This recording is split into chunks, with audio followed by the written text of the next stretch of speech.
प्यारे बच्चों, आज हम लोग इस सेशन में कक्षा 9 की गणित प्रश्नावली 12.2 के बारे में समझेंगे और इन पर आधारित सवालों से सबसे पहले आज हम लोग चतुर्भुज के बारे में पढ़ लेते हैं, क्योंकि हमें चतुर्भुज पर आधारित सवालों को ही हल करना है, जिसमें हमें छेदफल पूछा जाएगा कि चतुर्भुज का छेदफल निकालिए। तो सबसे पहले हम लोग चतुर्भुज के बारे में पढ़ लेते हैं। तो आप लोगों को पता होगा कि चतुर्भुज क्या होता है।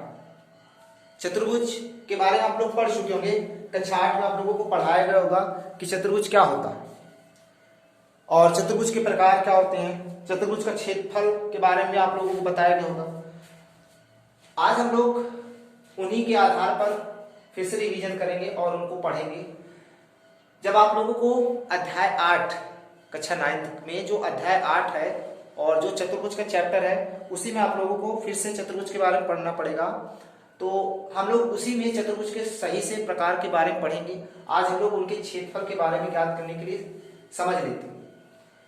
तो यहाँ हम लोगों को चतुर्भुज की परिभाषा के बारे में सबसे पहले समझ लेते हैं। तो ये आप लोगों के सामने एक चतुर्भुज बना। अब आप लोग ये तो बता नहीं सकते कि इसमें चतुर्भुज कौन सा है, ना हम लोग ज्ञात कर सकते, ना पहचान सकते कि कौन सा चतुर्भुज है। तो इसको पहचानने के लिए सबसे पहले हमें इनके प्रकार के बारे में समझना चाहिए। जब हमें प्रकार पता हो जाएंगे तो हम आसानी से बता सकते हैं कि कौन सा चतुर्भुज बना हुआ है। तो इसकी सबसे पहले परिभाषा क्या होगी? तो परिभाषा चतुर्भुज की क्या होती है परिभाषा? तो चार रेखाखंड द्वारा घिरी हुई आकृति को हम लोग क्या कहते हैं? चतुर्भुज। चतुर्भुज की हमें यहाँ परिभाषा क्या हो जाएगी? चतुर्भुज की परिभाषा क्या हो जाएगी? चार रेखाखंड से घिरी हुई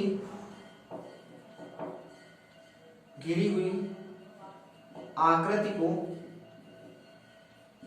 को क्या कहते हैं? चतुर्भुज।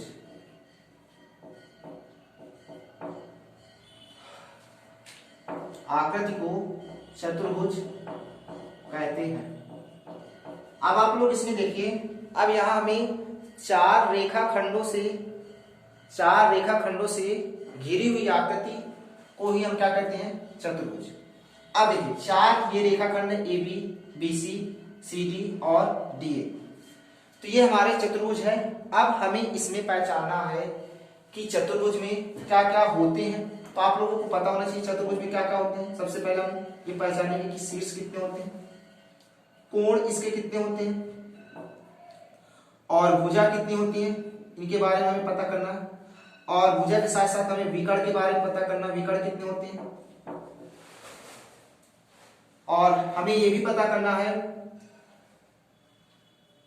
कि चतुर्भुज के कोणों का योगफल कितना होता है। चतुर्भुज के कोणों का योगफल कितना होता है?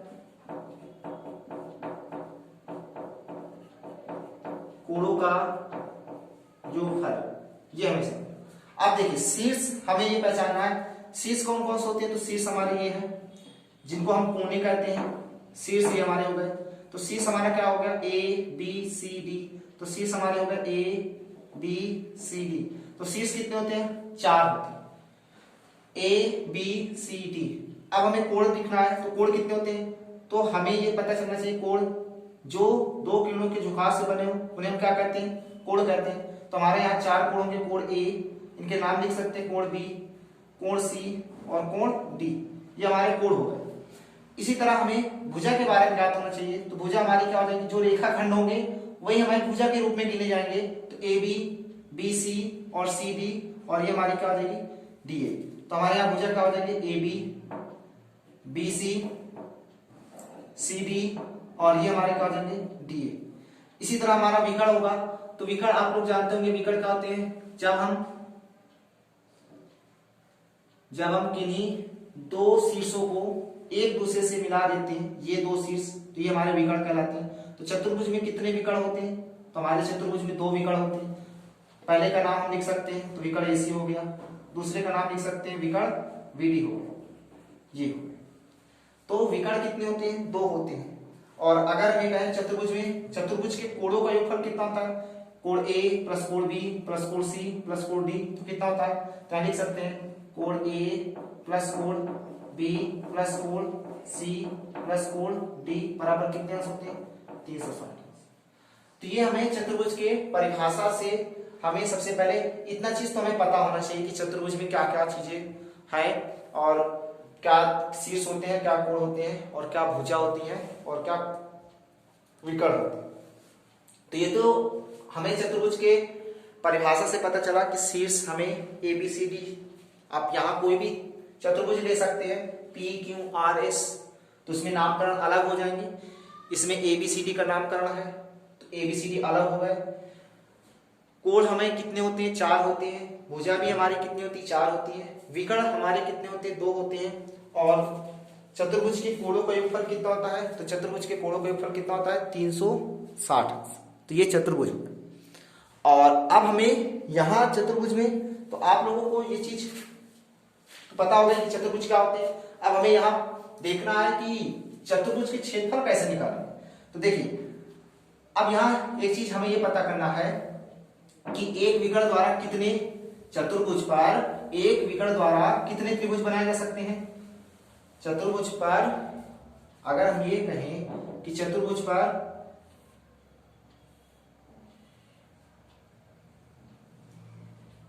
ए बी सी डी, अगर हम कहें कि चतुर्भुज पर एक विकर्ण से कितने त्रिभुज बनाए जा सकते हैं, तो आप लोगों को पता होना चाहिए कि चतुर्भुज से एक विकर्ण द्वारा कितने त्रिभुज बना सकते हैं। तो पहला त्रिभुज हो जाएगा ए बी सी, दूसरा त्रिभुज हो जाएगा सी डी ए, या फिर ए डी सी पढ़ सकते हैं। तो हम जैसे चतुर्भुज का क्षेत्रफल निकालेंगे तो कैसे निकालेंगे? तो यहां लिखेंगे चतुर्भुज ए बी सी डी का क्षेत्रफल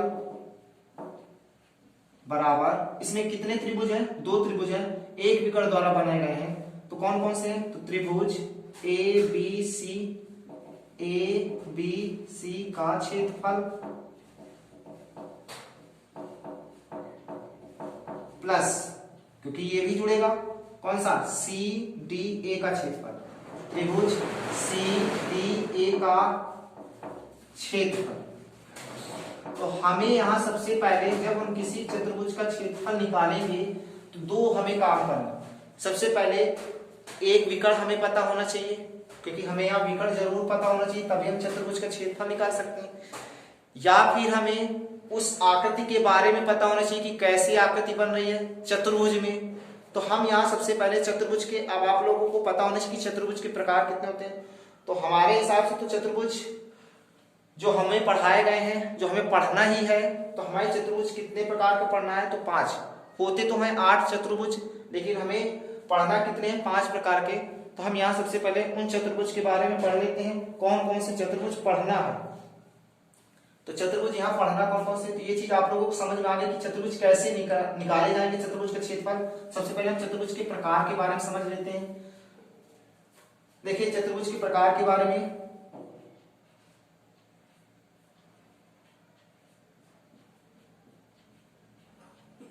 चतुर्भुज के प्रकार के बारे में सबसे पहले हम समझ लेते हैं कितने प्रकार के होते हैं। तो सबसे पहले हम ये कह लेते हैं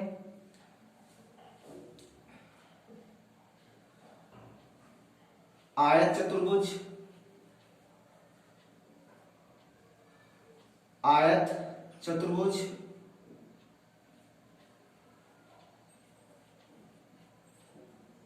दूसरा है वर्ग चतुर्भुज,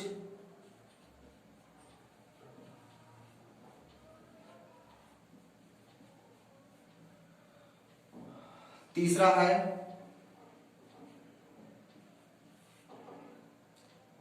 समचतुर्भुज,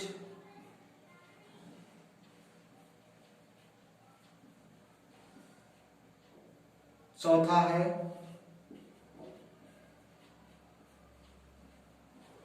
समांतर चतुर्भुज, और पांचवा है समलंब चतुर्भुज।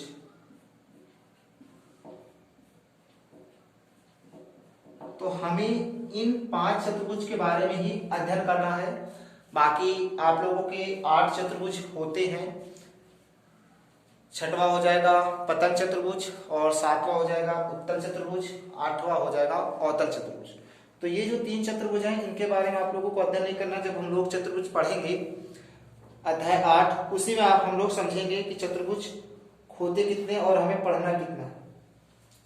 तो आप लोगों को एक और चतुर्भुज के बारे में पता होगा, सम षष्ठभुज चतुर्भुज, तो उसके बारे में भी आप लोग पढ़ सकते हैं। एक और लिख लीजिए, सम षष्ठभुज। सम ये तो अलग चीज हो जाएगा, लेकिन अभी इसको जब हम क्षेत्रफल दिखाएंगे तो इसको हम लिखा देंगे, लेकिन चतुर्भुज के आकार में हमें यही देखना है, 5 ही चतुर्भुज के बारे में ही पढ़ना आप लोगों को। बाकी अलग से जो सम षष्ठभुज आएगा उसके बारे में हम लोग पढ़ लेंगे। तो आपको ये पता होगा कि चतुर्भुज कितने हैं, तो हमें आयत पढ़ना है, वर्ग पढ़ना है, समचतुर्भुज पढ़ना है, समांतर चतुर्भुज पढ़ना है, समलंब चतुर्भुज पढ़ना है। और आप लोगों को परिभाषा, इनकी परिभाषा जब हम लोग प्रश्नावली 8 पढ़ेंगे उस प्रश्नावली में हम लोग इनके परिभाषा के बारे में समझेंगे। अब इनके जो क्षेत्रफल होते हैं इनके बारे में हम लोग समझ लेते हैं कि क्षेत्रफल क्या क्या चीज होती है। तो आप लोग को पता होगा कि ये कैसी आकृतियां हैं, तो ये सभी आकृतियां 2D हैं। कैसी विमा है? 2D विमा है, क्योंकि इसमें क्षेत्रफल और क्षेत्रफल करें, इसमें लंबाई और चौड़ाई ही होती है। बाकी जिसमें 3 विमा होती हैं वो 3D विमा के आधार पर गिनी जाती है। तो ये सब कैसी विमा है? 2D विमा है, जिनमें हम क्षेत्रफल निकाल सकते हैं, वो सारी 2D विमा के आधार पर ही गिनी जाती है। तो हमें यहाँ अब एक एक करके आयत चतुर्भुज का क्षेत्रफल क्या होता है उसके बारे में हम लोग पढ़ लेते हैं कि आयत चतुर्भुज कैसा होता है। तो हम लोग सबसे पहले आयत चतुर्भुज के बारे में पढ़ लेंगे। तो देखिए यहाँ हम लोग आकृति के माध्यम से समझ लेते हैं कि आयत चतुर्भुज कैसा होता है। यहाँ पर हम लिखे दे रहे हैं आयत चतुर्भुज।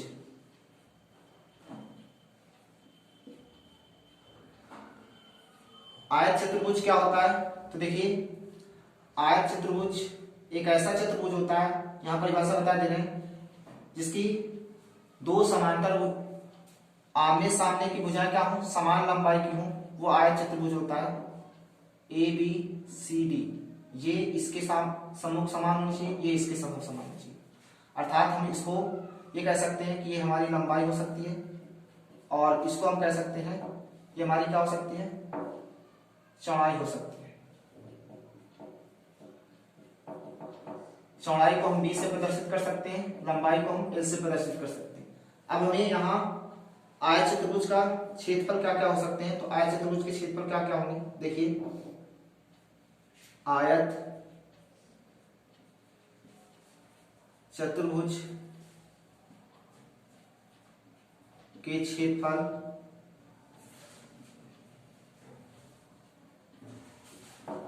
क्या क्या होंगे, तो आयत चतुर्भुज का क्षेत्रफल का होता है लंबाई गुणे चौड़ाई, ये हो जाएगा। तो ये आयत चतुर्भुज का क्षेत्रफल हो जाएगा लंबाई गुणे चौड़ाई, जिसको हम ये लिख सकते हैं L गुणे B, L गुणे B ये कह सकते हैं। अगर हम परिमाप के बारे में पूछें, आयत चतुर्भुज का परिमाप क्या होता है, परिमाप के बारे में पूछेंगे तो 2 इंटू लंबाई धन चौड़ाई। और अगर हम, ये तो हो गया आयत का परिमाप, ये परिमाप आप लोगों को हो गया आयत का परिमाप क्या होता है। और अगर हम लोग आयत के विकर्ण की लंबाई पूछे, आयत के विकर्ण की लंबाई, तो विकर्ण की लंबाई क्या होती है, तो विकर्ण की लंबाई क्या हो जाएगी, अंडर रूट लंबाई का वर्ग प्लस चौड़ाई का वर्ग। ये आप लोगों को आयत के बारे में हो गया। आयत के विकर्ण की लंबाई क्या होती है, तो आयत के विकर्ण की लंबाई निकाल सकते हैं। आयत के विकर्ण की लंबाई अर्थात AC कहें या फिर हम BD कहें, AC कहें या फिर हम BD कहें, तो ये आयत के विकर्ण की लंबाई हो जाएगी। तो ये हो गया आयत के बारे में। अब हम लोग क्या निकालेंगे, वर्ग के बारे में पढ़ेंगे, वर्ग क्या होता है। तो आप लोगों ने नोट कर लिया होगा वर्ग क्या होते हैं। तो वर्ग के बारे में पढ़ते हैं। वर्ग का क्षेत्रफल क्या होता है,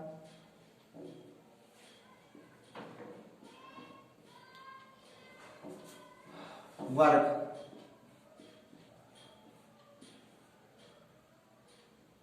तो वर्ग चतुर्भुज क्या होंगे,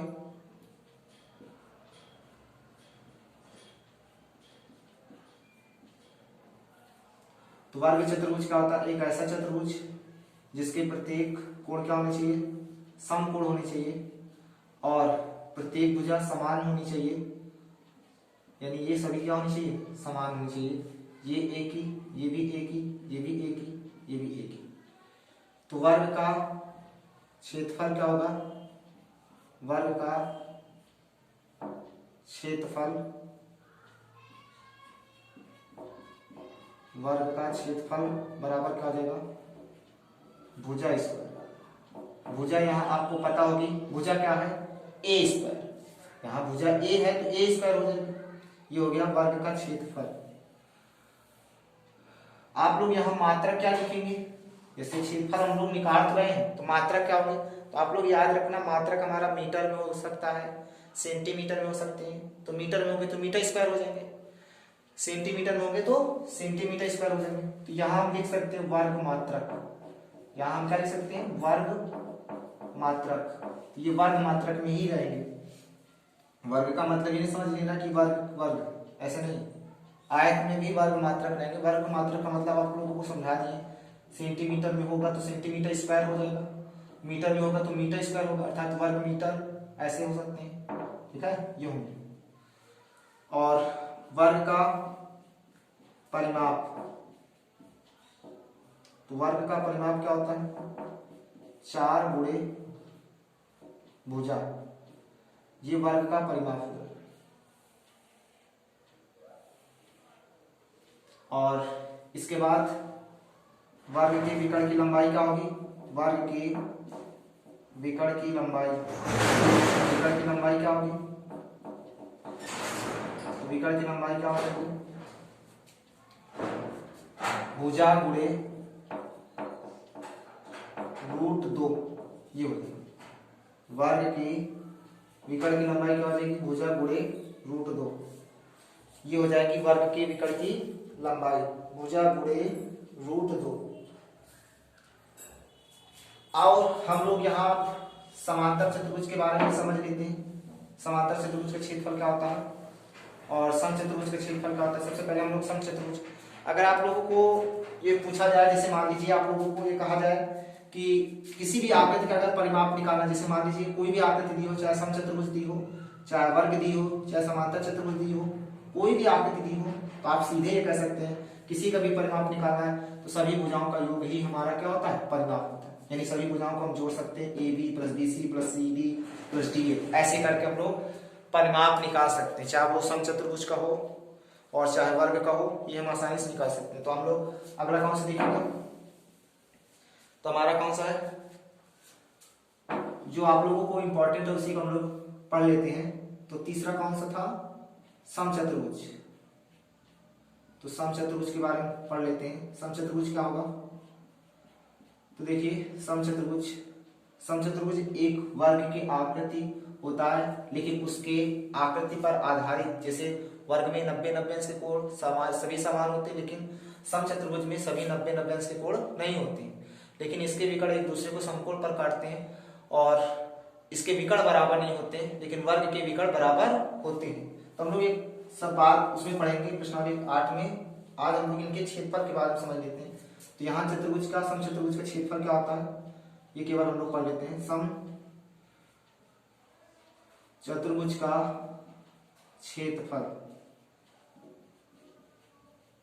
क्या हो जाएगा, 1/2 गुणे दोनों विकर्णों का गुणनफल। इसमें विकर्ण होते हैं, विकर्ण 2 होते हैं ना, दोनों विकर्णों का, या फिर हम ये लिख सकते हैं इसको, एक मिनट, इसको हम इधर से लिखते हैं, सम चतुर्भुज का क्षेत्रफल बराबर 1/2 गुणे दोनों विकर्णों का गुणनफल।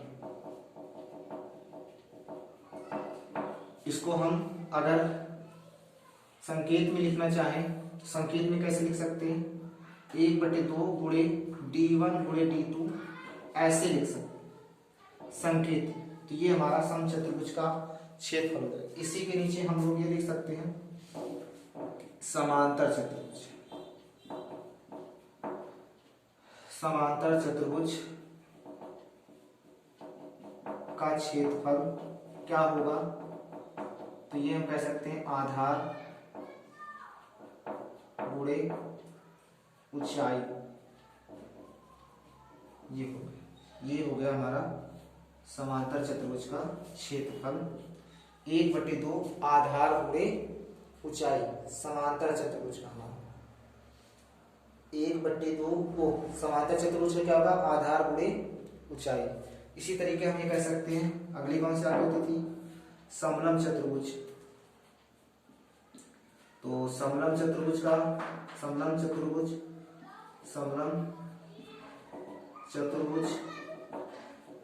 का क्षेत्रफल क्या हो जाएगा, क्षेत्रफल इसका हो जाएगा, देखिए यहाँ नीचे लिख दे रहे हैं 1/2 गुणे दोनों समांतर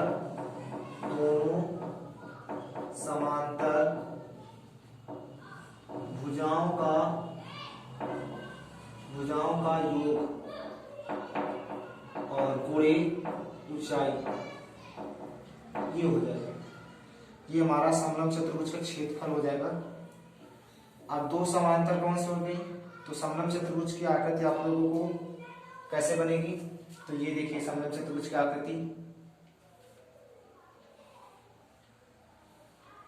ये ए बी सी और डी, ये वाली भुजा ए मान लेते हैं, बी मान लेते हैं। तो ये पहली दो समांतर भुजाओं का योग ए प्लस बी गुणे ऊंचाई ये होगी। जब हम लोग इसके समांतर डालेंगे तो ये हमारी ऊंचाई होगी, ये वाली। तो ये आप लोगों को ऊंचाई के बारे में पता होगा।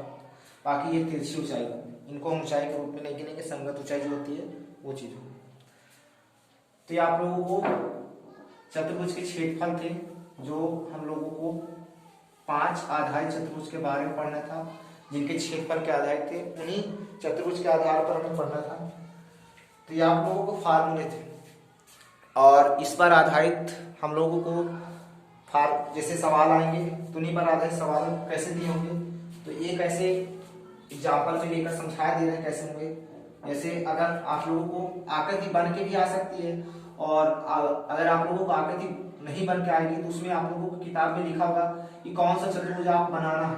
तो आप लोग सबसे पहले वो चतुर्भुज लिख लीजिए ABCD। तो जैसे मान लीजिए यहाँ AB कितनी दी हो, 10 सेंटीमीटर की, और BC मान लीजिए 20 सेंटीमीटर की दी हुई हो, और DC 15 सेंटीमीटर की दी हो, और एक मान लीजिए इसको 25 सेंटीमीटर की इसको मान लीजिए। और जैसे मान लीजिए ये तो दे दिया गया, अब आप इसमें से ये तो नहीं बता सकते ना कि कौन सा चतुर्भुज है, ये तो ज्ञात नहीं कर पाएंगे। तो इसका मतलब एक हमें विकर्ण दिया होना चाहिए, तभी तो हम चतुर्भुज के निकाल पाएंगे। जैसे अभी शुरू में बताए थे, तो कैसे बताए थे कि एक विकर्ण में दिया होना चाहिए। मान लीजिए विकर्ण कितने का हो, इसको मान लीजिए 18 का, ये विकर्ण कितने का दिया होना चाहिए, अरे कुछ भी दिया हो, यहाँ 18 का दिया हो, 20 का दिया हो, लेकिन ये चीज आप लोग याद रखिए कि एक हम एग्जाम्पल के आधार पर बता रहे हैं कि कैसा चतुर्भुज हमारा निकाल सकते हैं। तो आप लोगों को ये दिख रहा है पहला चतुर्भुज पहला त्रिभुज ABC, जिसमें से 10 सेंटीमीटर 20 सेंटीमीटर 18 सेंटीमीटर हम लोगों ने हीरोन के फार्मूले पर आधारित प्रश्नों को हल किए, जिसमें त्रिभुज के बारे में अध्ययन किए थे, उन्हीं के बारे में हम अध्ययन करेंगे। तो हम लोग यहाँ पहले सबसे पहले त्रिभुज ABC का क्षेत्रफल निकालेंगे। हम लोग यहाँ चित्र बना लेंगे अलग से। अगर आप लोगों को दिक्कत हो रही है तो यहाँ कैसे बनाओगे, A, B और C। तो हमें AC कितनी दी गई 18 की, और BC कितनी की दी गई 20 सेंटीमीटर की, आप लोग सेंटीमीटर लिख लीजिए, और AB कितनी की दी गई 10 सेंटीमीटर की। तो आप लोग सबसे पहले क्या निकालते थे, इसका परिमाप निकालते हैं, यानी 2S निकालते हैं, फिर उसके बाद S निकालेंगे, फिर S minus A S minus B S minus C निकालेंगे, तो हेरोन के फार्मूले का क्षेत्रफल निकालेंगे under root S minus A S minus B S minus C. तो हम लोगों को ये पहला क्षेत्रफल पता चल जाएगा, फिर इसी तरह दूसरा क्षेत्रफल निकालेंगे दूसरे। तो आज हम लोगों को बस इतना ही समझना था कि हम लोगों को फार्मूले क्षेत्रफल पर आधारित कैसे होते हैं। अगले सेशन में हम लोग प्रश्नावली 12 पर आधारित सवालों को हल करेंगे जो हमें दिए गए हैं। तो आज हम लोगों को बस इतना ही समझना था कि चतुर्भुज के क्षेत्रफल क्या होते हैं, और अगले सेशन में हम लोग उन पर आधारित प्रश्नावलों को हल करेंगे। अगर आप लोगों को ये वीडियो अच्छी लगी हो तो ज़्यादा से ज़्यादा आप लोग शेयर कीजिए और चैनल को सब्सक्राइब कीजिए। Thank you.